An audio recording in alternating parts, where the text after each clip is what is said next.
السلام علیکم to all پیارے ویورز اینڈ لسنرز، کیسے ہیں آپ سب؟ امید کرتی ہوں سب ٹھیک ہوں گے، لائف بھی سب کی اچھی جا رہی ہوگی۔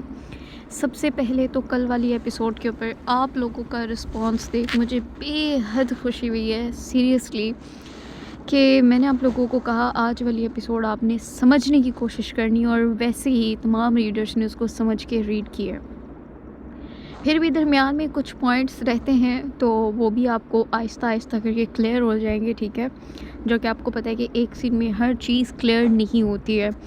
اب آگے دونوں کی لائف دھراب اور بیلا کی کس سائڈ پہ جائے گی تو ہم لوگ بعد میں ڈیسائیڈ کریں گے، ٹھیک ہے؟ پہلے جو درمیان میں تھا یہ سمجھ لیں کہ اسٹوری کا انٹرول ہے، ٹھیک ہے؟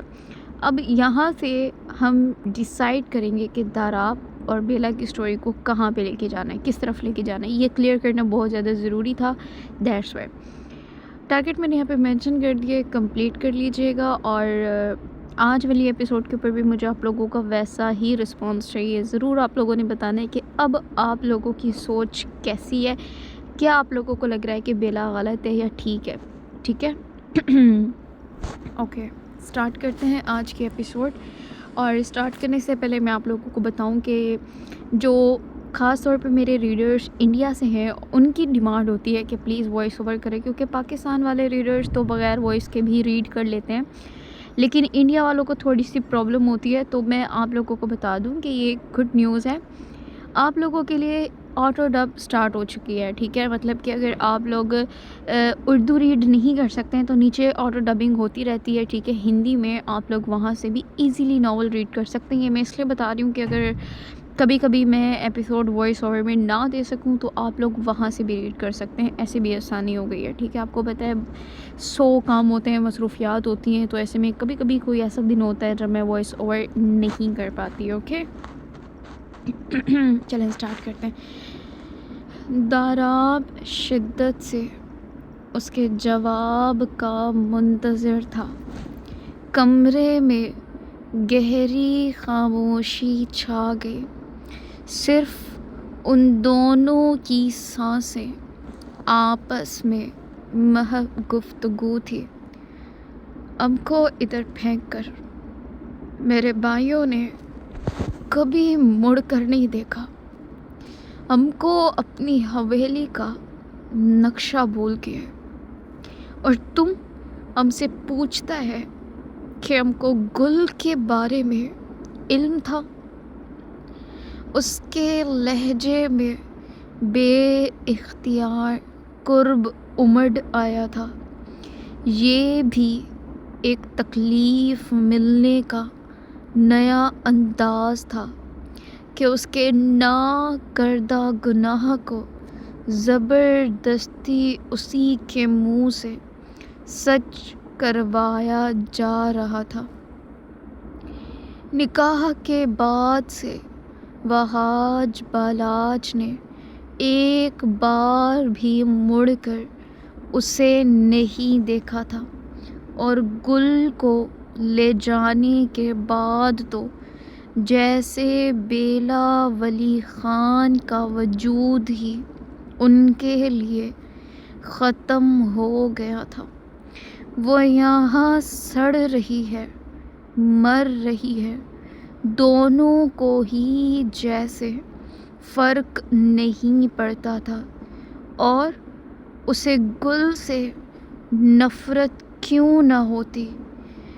خان حویلی والوں نے اسے 2 کوڑی کا کیا بھی تو اسی لیے تھا کہ ان کی بیٹی ونی ہو کر اس کے بھائی کے ساتھ چلی گئی تھی۔ وہ کب جانتی تھی کہ وہاں جا کر اس کے ساتھ کیا ہوا کیا نہیں، لیکن وہ اتنا ضرور جانتی تھی کہ اس کے وہاں جانے سے بیلا کی یہاں زندگی جہنم بن گئی تھی۔ وہ کچھ نہ کر کر بھی مجرم ٹھہرا دی گئی تھی۔ تم ہم پر یقین نہیں کر پایا، نہ اب ہم کو ایسی توقع ہے تم سے، اس لیے تم کو یقین کرنا ہے کرو ورنہ باڑ میں جاؤ۔ وہ اس کے منہ پر پھنکار دی ڈریسنگ ٹیبل کے پاس آ گئی۔ بال تقریباً سوکھ چکے تھے لیکن دل آنسوؤں سے بھیگ چکا تھا۔ وہ ڈریسنگ ٹیبل پر رکھی ہیئر ڈرائر اٹھا کر اپنے بالوں کی جانب موڑ کر کھڑی ہی تھی کہ ہاتھ بے اختیار لرزنے لگے۔ مشین ہاتھ سے چھوٹ کر ڈریسنگ ٹیبل پر گر گئی اور وہ خود پھوٹ پھوٹ کر رونے لگی تھی۔ داراب نے بے اختیار مڑ کر اسے دیکھا۔ وہ بے جان سی روتی ہوئی دھیرے دھیرے فرش پر بیٹھتی چلی گئی۔ اس کا رونا داراب کا دل بند کر گیا تھا۔ آج اس کے رونے میں وہ تڑپ تھی جو داراب کے دل کو بھی تڑپا گئی تھی۔ وہ بے بسی کے آخری مقام پر آتی ٹوٹ چکی تھی۔ اسے آج شدت سے اپنے ماں باپ یاد آ رہے تھے۔ یتیمی ایک بہت بڑا امتحان ہوتی ہے۔ یہی ماں باپ جب تک زندہ ہوتے ہیں اولاد کو ان کی قدر معلوم نہیں ہوتی، لیکن یہی جب دنیا سے چلے جائیں تو لگتا ہے جیسے پیچھے رہا باقی سب بھی لے گئے ہوں۔ دنیا بالکل خالی ہو جاتی ہے۔ بابا تم کدھر چلا گیا؟ تمہارا بیٹی اس دنیا میں رل گیا بابا، ہم کو لے جاؤ ادھر سے، ہم کو لے جاؤ۔ وہ چہرہ ہاتھوں میں چھپائے شدت سے پھوٹ پھوٹ کر رونے لگی تھی۔ داراب نے ضبط سے لب بھینچ لیے۔ اس کے قدم جیسے اس ایک جگہ منجمد ہو گئے تھے۔ ہمارا کوئی نہیں ہے اس دنیا میں، ہم کو اکیلا کر گیا تم، کیوں بابا؟ وہ اپنے بال نوچتی کس کرب اور اذیت میں مبتلا ہو گئی تھی، اس کا اندازہ شاید داراب بھی نہیں کر سکتا تھا۔ کیسے کرتا؟ اس کے ماں باپ زندہ تھے، اسے ان بچوں کا دکھ سمجھ نہیں آ سکتا تھا جن کے ماں باپ اس دنیا سے رخصت ہو چکے ہوں۔ دنیا ان کو اپنی ذاتی پراپرٹی سمجھنے لگتی ہے، جیسے چاہا جب چاہا انہیں استعمال کر لیا۔ پھر نہ کوئی بھائی رہتا ہے نہ کوئی اور رشتہ۔